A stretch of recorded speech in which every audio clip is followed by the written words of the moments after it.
இறை வார்த்தைகள் 2 முதல் 4 மற்றும் 6 முதல் 7 முடிய. காரிருளில் நடந்து வந்த மக்கள் பேரொளியை கண்டார்கள்.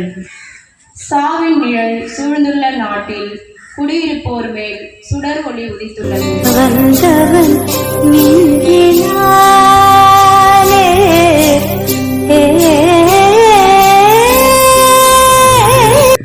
அக்காலத்தில் அகஸ்து சீசர் தம் பேரரசு முழுவதும் மக்கள் தொகை கணக்கிடுமாறு கட்டளை பிறப்பித்தார். அதன்படி சிறிய நாட்டில் குரேனியா என்பவர் ஆளுநராக இருந்தபோது முதன்முறையாக மக்கள் தொகை கணக்கிடப்பட்டது. தம் பெயரை பதிவு செய்ய அனைவரும் அவரவர் ஊருக்கு சென்றனர். தாவீதின் வழிமரபினரான யோசேப்பும் தமக்கு மன ஒப்பந்தமான மரியாவோடு பெயரை பதிவு செய்ய கலிலேயாவில் உள்ள நாசரேத் ஊரிலிருந்து யூதேயாவில் உள்ள பெத்லகேமே என்ற தாவீதின் ஊருக்கு சென்றார். மரியா கருவுற்றிருந்தார். அவர்கள் அங்கு இருந்தபொழுது மரியாவுக்கு பேறுகாலம் வந்தது. மரியா தம் தலைமகனை பெற்றெடுத்தார்.